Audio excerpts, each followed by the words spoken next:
Olá, meu nome é Bruno Galvão, eu sou professor de ciências e vou falar sobre o reino Plantae. Esse conteúdo é voltado para alunos do 8º ano do ensino fundamental e faz parte do grande tema Vida e Evolução. Quais são os objetivos dessa aula? Identificar as características gerais das plantas, reconhecer as particularidades das células vegetais, entender os critérios de classificação das plantas e identificar os grandes grupos do reino das plantas. Quais são as características gerais das plantas? Aquelas características que qualquer planta vai ter. Primeiro, são pluricelulares, ou seja, são constituídas de várias células. E essas células, elas são nucleadas, elas têm núcleo verdadeiro, o que nós chamamos de células eucarióticas. Além disso, as plantas são capazes de produzir o próprio alimento através da fotossíntese. E o fato de produzirem o próprio alimento faz com que nós possamos chamá-las de seres autótrofos, auto de autossuficiente. Elas são suficientemente capazes de produzir o próprio alimento, não precisam de se alimentar de outros seres vivos. Além disso, as plantas têm uma característica interessante, que é o ciclo de vida com alternância de gerações. As plantas elas têm uma fase que é gametófita e uma fase de esporófito. A fase de gametas, de produção de gametas, ela é uma fase haploide. Lembrando que os gametas, nos seres vivos, eles nada mais são do que células reprodutoras que têm apenas uma cópia de cromossomo. Lembrando também que o cromossomo é aquela parte do DNA que está dividida em vários cromossomos em algumas células e essa parte do DNA, em cada ponto dela, ela tem alguns genes ali que vão definir características nas plantas e nos seres vivos. E a fase que produz esporos, que é a fase de esporófito, é a fase diploide, ou seja, é a fase em que essas plantas, as células delas têm cromossomos aos pares. Esses cromossomos aos pares, então, indica também que cada gene que tem no cromossomo, ele tem uma cópia idêntica no outro par de cromossomos. São cromossomos idênticos. Qual a importância de estudar esse reino? Qual a importância das plantas? Bom, as plantas, elas são fundamentais para que exista vida, porque elas são a base da cadeia alimentar. Toda vez que você olha para um esquema de cadeia alimentar, você percebe que sempre começa ou com uma grama, ou com um alface, ou com alguma planta qualquer. Pois, se não houver o capim, por exemplo, para o grilo comer, também não haverá grilo. E se não houver grilo, não tem como o sapo existir se ele não tiver grilo ou se ele não tiver mosquito para se alimentar, visto que o grilo e o mosquito, por exemplo, precisam de se alimentar de seiva de plantas ou de pedaços de plantas, ok? Então a planta é a base da cadeia alimentar, por isso ela é tão fundamental à existência de vida. Além disso, nas atividades humanas, nós utilizamos as plantas para várias e várias atividades nossas, como, por exemplo, na produção de alimento, na produção de medicamentos, cosméticos, né? Tecidos, papéis, combustíveis e tantos outros. Vamos entender, então, agora, características da célula vegetal. Bom, a célula vegetal, ela é semelhante à célula animal, mas tem algumas características muito importantes que distinguem ela da célula animal, por exemplo, ou de outras células. Reparem aqui nessa figura que a célula vegetal também tem membrana plasmática, também tem mitocôndria, complexo de Golgi, núcleo, retículo endoplasmático. Só que as plantas têm vacúolo. Essa organela, o vacúolo, Apesar de existir vacúolo em animais e em outros seres vivos, o vacúolo das plantas é especializado em armazenamento. As plantas são capazes de armazenar amido, são capazes de armazenar outros nutrientes e mesmo de armazenar água. Além do vacúolo, que tem características e funções diferentes do vacúolo de animais, as plantas também têm parede celular.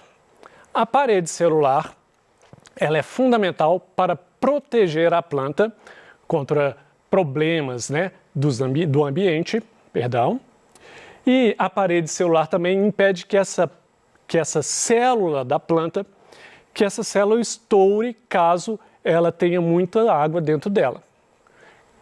Bom, outra característica importante das plantas é a presença de plastídeos. Provavelmente o plastídio mais famoso que você já deve ter ouvido falar são os cloroplastos. Os cloroplastos, né, são responsáveis pelas reações de fotossíntese. Sem cloroplasto, a planta não conseguiria fazer fotossíntese. O cloroplasto, então, é um tipo de plastídio. Essas são as diferenças básicas de uma célula vegetal para as células de outros grupos de seres vivos. E agora vamos ver quais grupos existem das plantas. Nós temos basicamente 4 grupos importantes: briófitas, pteridófitas, gimnospermas e angiospermas. Esses grupos, eles são classificados, né? Eles são separados. Olha, esse grupo aqui é briófita, esse aqui é pteridófita, esse é gimnosperma, esse outro é angiosperma. Eles são separados dessa forma baseado em algumas características. 1. Tecidos condutores de seiva. Então, se o grupo possui tecido condutor de seiva, né, que conduz nutrientes para a planta inteira, ele pertence a um grupo. Se ele não possui, ele pode pertencer a outro grupo. Presença de sementes.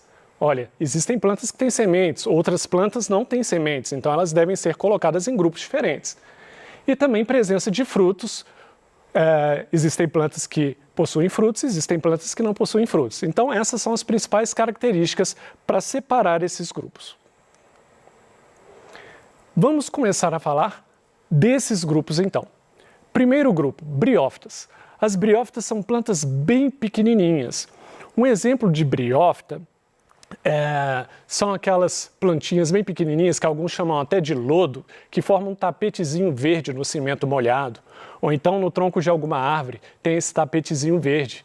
A gente às vezes fica sem saber o que é, mas sabe que ele é bem macio, porque eu particularmente já coloquei a mão, é muito macio mesmo. Esse tapetinho verde é uma planta, é uma briófita, ela é muito pequena. E ela não é pequena à toa, ela é pequena porque ela é avascular. Uma planta avascular significa que ela não possui vasos condutores de seiva para nutrir as suas partes. Então, ela precisa de ser muito pequena. Para uma planta ser grande, ela precisa de vasos condutores de seiva para levar nutrientes para a planta toda, assim como nós precisamos de vasos sanguíneos para levar os nutrientes para todas as células do corpo. Essas plantas também não possuem sementes, flores e nem frutos. Elas não possuem raiz verdadeira, caule verdadeiro e nem folha verdadeiro. A gente diz que ela possui rizóides, cauloides e filóides. Por quê? Para que a raiz seja verdadeira, o caule seja verdadeiro e as folhas sejam verdadeiras, ela precisa de ter esses vasos condutores de seiva, ok? As briófitas dependem de água para se reproduzir. Isso acontece porque os gametas masculinos das briófitas, eles têm 2 flagelos, e esse flagelo serve para esses gametas masculinos nadarem para alcançar o gameta feminino. Por isso a necessidade de água para que as briófitas possam se reproduzir. A fase mais longa na vida da briófita é a fase gametofítica. O que é isso? É a fase de produção de gametas. Então, quando você vê aquele tapetinho verde lá na árvore, ou você vê no muro molhado, o que você está vendo ali é a fase gametofítica, ok? Então, predomínio da fase gametofítica nas briófitas. Principal característica, avasculares. Como exemplo, os musgos. Os musgos são justamente esse tapetinho que eu falei. E hepáticas. Está aqui uma fotografia de briófitas. A parte verde aqui, então, é a parte gametofítica, que dura mais tempo. E essa fotografia mostrou também essas hastes, essas setas que estão acima delas, que mostram a parte que a gente chama de esporofítica, que é uma fase bem curta da vida delas, aparece muito pouco. Agora vamos falar das pteridófitas, que são plantas vasculares, ou seja, agora já tem vasos condutores de seivas, mas são plantas sem sementes ainda, ok? Então essas plantas elas já conseguem crescer um pouco mais, porque elas têm vasos condutores de seiva para levar para levar água e sais minerais da raiz para o resto da folha, ou para levar os produtos da fotossíntese da folha para o resto da planta, ok? A maioria são terrestres e de ambientes úmidos. Elas também são de ambientes úmidos, assim como as briófitas, porque elas também necessitam de água para reproduzir, pelo mesmo motivo das briófitas, por causa dos gametas masculinos precisarem de nadar com seus flagelos até os gametas femininos. Aqui já começa a ter a fase esporofítica maior, ou seja, quando você vê uma planta dessa, você basicamente está vendo uma parte da vida dela em que ela está produzindo esporos. E esse esporo ele pode cair no chão e germinar, gerando aí sim uma fase de gametas, que é bem mais curta, e esses gametas então podem interagir e formar uma nova planta. Bom, como exemplos nós temos as samambaias e as avencas como mostrado nessa figura aqui. As samambaias estão à esquerda do observador e as avencas do outro lado. Vou mostrar duas fotos mais próximas e essas fotos aqui mostram esses pontos amarelos ou meio cor de ferrugem nas samambaias, que estão à esquerda do observador, e esses pontos é que possuem os esporos dessas plantas. Esses esporos estão dentro desses pontos, porque esses pontos eles vão servir para espalhar esses esporos vão cair no chão e aí poderão germinar. Esses esporos estão contidos nesses pontos chamados soros. A mesma coisa acontece na avenca, só que a avenca, em vez de estar cheia desses pontinhos, desses soros, as avencas têm esses esporócitos, apenas nas suas beiradas, nas beiras das folhas. Gimnospermas é outro grupo de plantas, também são vasculares, então a partir de pteridófitas todas são vasculares, só que as gimnospermas, elas possuem sementes. Então são as primeiras plantas com sementes a surgir e por ter vasos condutores de seiva, também tem raiz, caule e folhas verdadeiros. Elas são comuns em regiões de clima frio e temperado. E aqui também já começa uma outra novidade. Elas não necessitam de água para se reproduzir. Porque na gimnosperma é quando aparece o grão de pólen. E o grão de pólen, ele pode ser levado pelo vento. Daí não há necessidade de usar a água para levar os gametas masculinos para se encontrarem com os gametas femininos. Os exemplos mais comuns são o pinheiro e a araucária. Veja aqui nessa fotografia, a araucária está à esquerda do observador e o pinheiro à direita do observador. Finalmente, as angiospermas. Esse é o grupo mais diverso de todos. É o grupo que contém mais espécies.